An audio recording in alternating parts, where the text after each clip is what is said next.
கோவக்காய் ஃப்ரை பண்ண போகிறேன். இன்றைக்கி லன்ச் வந்து கோவக்காய் ஃப்ரை, கிள்ளி போட்ட சாம்பார். இன்றைக்கி சிம்பிளாக தான் பண்ண போகிறேன். முதல்ல கோவக்காவை நல்லா வாஷ் பண்ணிப்போம். வாஷ் பண்ணிவிட்டு தான் காய்கறிலாம் அரியணும். இதை வாஷ் பண்ணி எடுத்துக்கிட்டேன். இதை வந்து நீல வாக்குலேயும் கட் பண்ணலாம். நான் வந்து ரவுண்ட் ஷேப்பில் தான் கட் பண்ணி ஃப்ரை பண்ண போகிறேன். கோவக்காய் ரொம்ப நல்லது உடம்புக்கு. அடிக்கடி இந்த காய்கறிலாம் சேர்த்துக்கிட்டால் உடம்பு கொஞ்சம் ஹெல்த்தியாக இருக்கும். ரவுண்ட் ஷேப்பில் கட் பண்ணி வச்சுக்கிட்டேன்ப்பா. எனக்கு இந்த மாடல் தான் பிடிக்கும். நீல வாக்கில் பண்ணாலும் நல்லாயிருக்கும், ஆனால் நான் ரவுண்ட் ஷேப்பில் கட் பண்ணி வச்சுக்கிட்டேன். இப்போ எப்படி செய்யலான்றதை பார்ப்போம் வாங்க. அடுப்பில் வச்சுருக்கேன். நல்லா கடாய் காயட்டும். கடாய் அடுப்பில் வச்சுருக்கேன். கோவக்காவை சால்ட்டும் காஷ்மீரி சில்லி பவுடரும் போட்டிருக்கேன். அடுத்தது குழம்பு மிளகாத்தூள் கொஞ்சம் போட்டுக்கிறேன். போட்டு நல்லா மிக்ஸ் பண்ணி வச்சுக்கிறேன். 2 பூண்டு பல் தட்டி போட்டுக்கலாம். அதுவும் இதோட போட்டு வரிசிக்கலாம். ரொம்ப டேஸ்ட்டாக இருக்கும் இந்த கோவக்காய் ஃப்ரை. அதையும் இதோட போட்டு மிக்ஸ் பண்ணிக்கிறேன். இப்போ இது நல்லா மிக்ஸ் பண்ணிக்கிறேன். கடாயில் எண்ணெய் ஊற்றலாம்.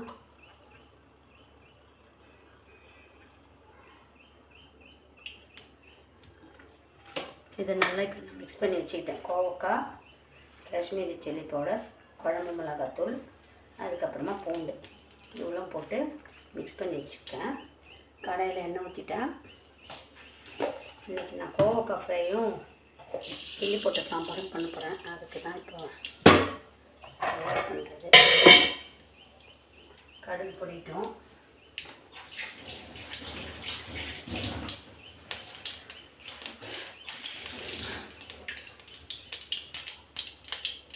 கருவேப்பிலையும் அதோட போட்டுட்டேன். இப்போ கடுகு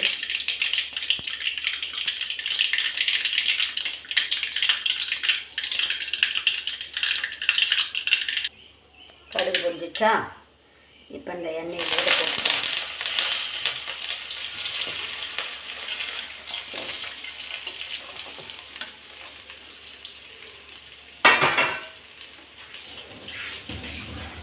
இப்பயே வாசனையாக இருக்குது. நல்ல மணமாக இருக்குது. இதை நம்ம கடாயில் போட்டு ஃப்ரை பண்ணிப்போம்.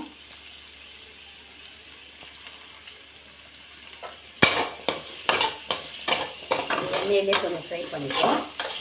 ஏன்னா இது வந்து கோவக்காய் மட்டும் சீக்கிரமாக வேகாது. அதனால் அதுக்கு கொஞ்சம் தண்ணி ஊற்றி தான் வேக வைக்கணும். தண்ணி ஊற்றி வேக வச்சுக்கிறேன். ஏன்னா இது வேக கொஞ்சம் நேரம் எடுக்கும். நம்ம வேக வச்சுட்டு கூட ஃப்ரை பண்ணலாம். நான் இப்படியே வேக வச்சுக்கிறேன். அதுக்குள்ளே சாப்பாடு செய்துவோம், இல்லை பருப்பு பண்ணுவோம். பருப்பு கிள்ளி போட்ட சாம்பாருக்கு. இப்போ நான் வந்து கிள்ளி போட்ட சாம்பார் பண்ணுறதுக்கு சும்மா கொஞ்சமாக 2 பேருக்கு செய்கிற மாதிரி தான் பருப்பு எடுத்துக்கிட்டேன். பருப்பு வாஷ் பண்ணிக்கிறேன்.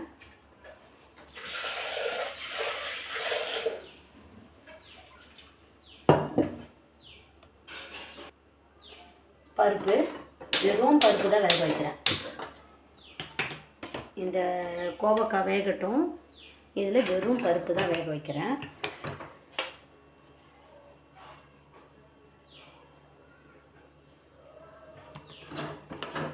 வெறும் பருப்பு தான் குக்கரில். பருப்பு வெறும் பருப்பு தான் வேக வச்சுருக்கேன். ஏன்னுட்டா மஞ்சத்தூள்லாம் போட்டால் அப்படியே ஒட்டிக்குது. பருப்பு மட்டும் வேக வச்சு எடுத்துகிட்டு கிள்ளி போட்ட சாம்பார் எப்படி பண்ணுறன்றதை பார்க்கலாம். இந்த குக்கருக்கு வெயிட் போட்டு வந்துடுறேன். எப்போவுமே வெயிட் ஃபஸ்ட்டே போட்டு வச்சிடாதீங்க. இதில் வந்து புகைலாம் வந்த பிறகு தான், சூடான பிறகு தான் நம்ம வெயிட்டை போடணும். இல்லை இதில் அடைச்சிருந்துட்டு நம்ம வெயிட்டு போட்டோன்னா வெடிச்சிடுவோம் குக்கரு. இல்லை இந்த புகை வந்த பிறகு தான் நம்ம வெயிட்டு போடணும். அதுக்கு நடுவில் இந்த கோவக்காய் பாருங்க, இது அப்படியே தண்ணி வற்றின பிறகு அப்படியே நல்லா ஃப்ரை பண்ணணும். வாசனையாக இருக்குது கோவக்காய்.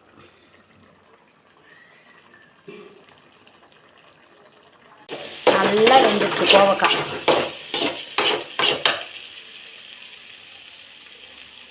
நல்லா வெந்துச்சு. பருப்பும் வெந்துச்சு. இனிமேல் ஒயிட் ரைஸ் பண்ண வேண்டியது தான். சுவையான கோவக்காய் ஃப்ரை தயாராகிடுச்சு.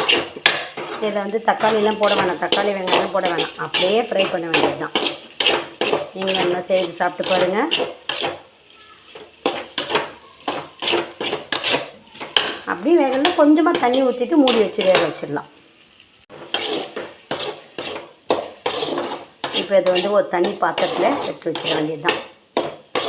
நல்லா வெந்துச்சு, போதும் வெந்தது.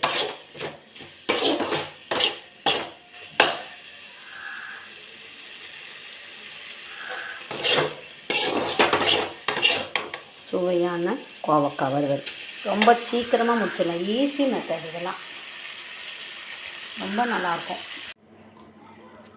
சாம்பார் தாளிக்க வேண்டியதான். கிள்ளி போட்ட சாம்பார் ஈஸி, ரொம்ப சிம்பிள் சமையல் பண்ணுறது. அது கிள்ளி போட்ட சாம்பார் கோவக்காய்லாம் ரொம்ப ஈஸி, பெரிய வேலையே கிடையாது. எண்ணெய் சூடாகட்டும். கடுகு போட்டிருக்கேன், சீரகம் போட்டிருக்கேன், வெந்தயம் போட்டிருக்கேன். இவ்வளோ நல்லா பொடிட்டோம். இப்போ நான் சாம்பார் வெங்காயத்தை அதில் போடுறேன். முழுசாகவே போட்டுருவேன் சாம்பார் வெங்காயம், கருவேப்பிலை, பூண்டு, காஞ்ச மிளகா எல்லாம் போட்டு வதக்கிக்கிடலாம். கொஞ்சமாக கல் உப்பு போட்டுக்கலாம். தக்காளியும் போட்டு ஒன்றா வதக்கிடலாம். மஞ்சள்தூள் போட்டுக்கிடலாம். ஏன்னா நான் மஞ்சள்தூள் போட்டு போடாமல் தான் பருப்பை வேக வச்சுருக்கேன். ஏன்னா குக்கர்லலாம் அப்படியே படிஞ்சுது மஞ்சள்தூள். அதுக்கப்புறமா பெருங்காயத்தூள் போட்டுக்கிறேன். நல்லா வதக்கிக்கிடலாம். இந்த கிள்ளி போட்ட சாம்பாருக்கு மட்டும் மிளகாத்தூள் யூஸ் பண்ணக்கூடாது. வெறும் காஞ்ச மிளகா, பச்சை மிளகா தான். பச்சை மிளகா போட்டுக்கிறேன்.